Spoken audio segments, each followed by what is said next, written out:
Today on DC News Now. A drought watch in effect for the entire DMV. I'll tell you ways that you can help conserve some water.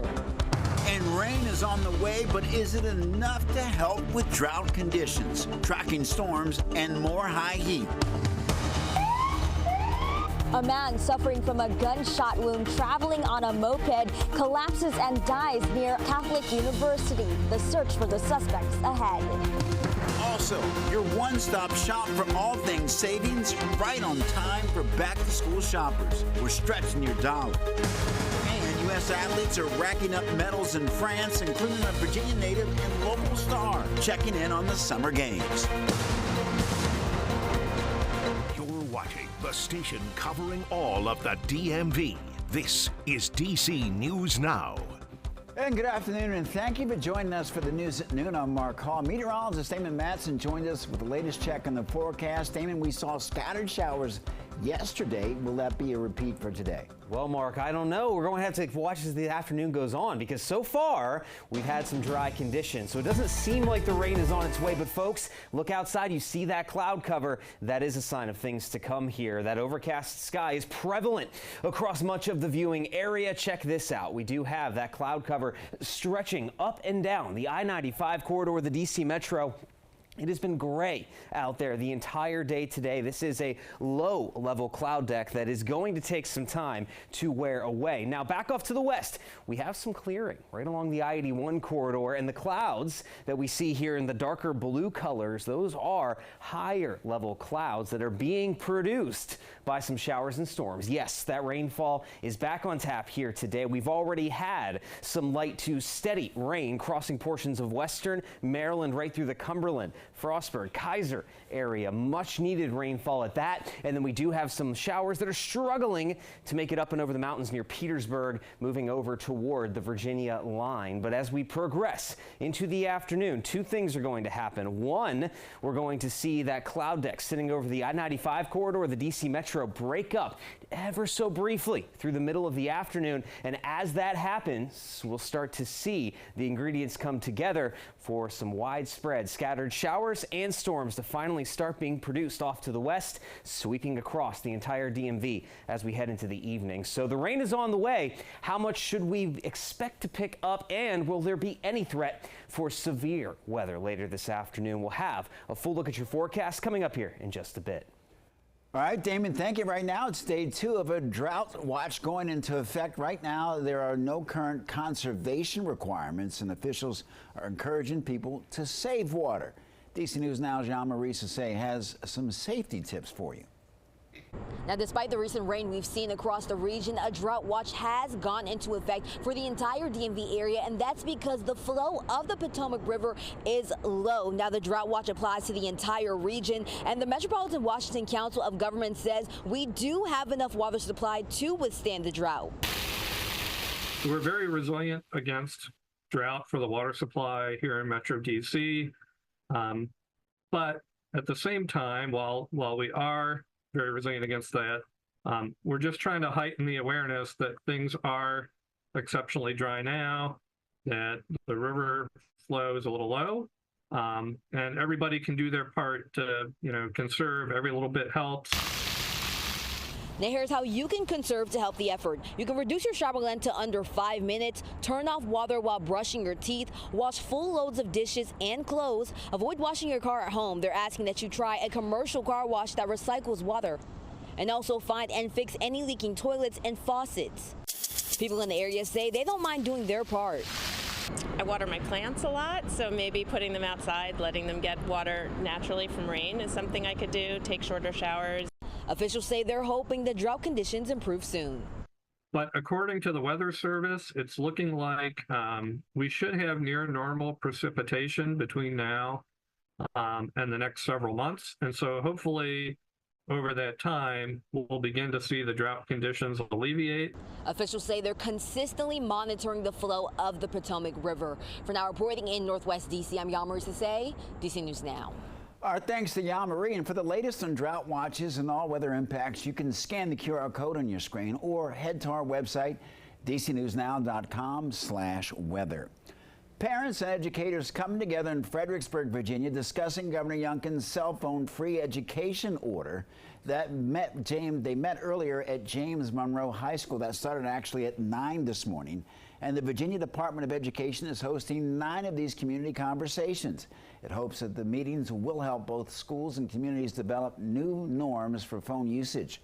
Governor Youngkin's order implements cell phone free education at all public schools in the state next year. His goal is to address mental health issues connected to cell phone and social media usage. Catholic University lifting its shelter in place after a man was shot in Northeast D.C. The victim died. DC News Now's Liberty Simmons is near the campus with more.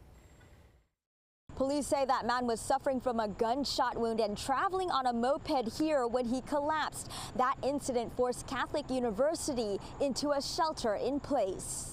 Now, Metropolitan Police say the man was seen falling off the moped in the 400 block of Michigan Avenue Northeast just before 8 p.m. last night. When officers got to the scene, they started providing care to the victim, but DC Fire and EMS pronounced him dead at the scene. Police say the shooting did not happen in the immediate area of Catholic University's campus. However, Catholic University warned its students to shelter in place during the homicide investigation. The university lifted the shelter in place just before 10 p.m. last night. I'm absolutely horrified. It's shocking. I think this past year, crime has seemed to have gone down, so to hear something like that, it's horrifying. People who knew the victim also were seen wailing and mourning this death. Now, police have not released the identity of the victim nor any suspect information at this time, but they're urging anyone with information to contact homicide detectives. For now, in Northeast D.C., Liberty Simmons, D.C. News Now. Liberty, thank you. Developing now, a man is in custody for allegedly stabbing and killing a woman in Fair Lakes, Virginia. Fairfax County police say that it happened inside of a home on Highland Oaks Drive just before 6 last night. Police believe that this is a domestic-related incident. It's unclear the exact relationship between the suspect and the woman. Well, back-to-school shopping is almost underway. New research from the National Retail Federation shows that families are spending a little less money on supplies compared to last year.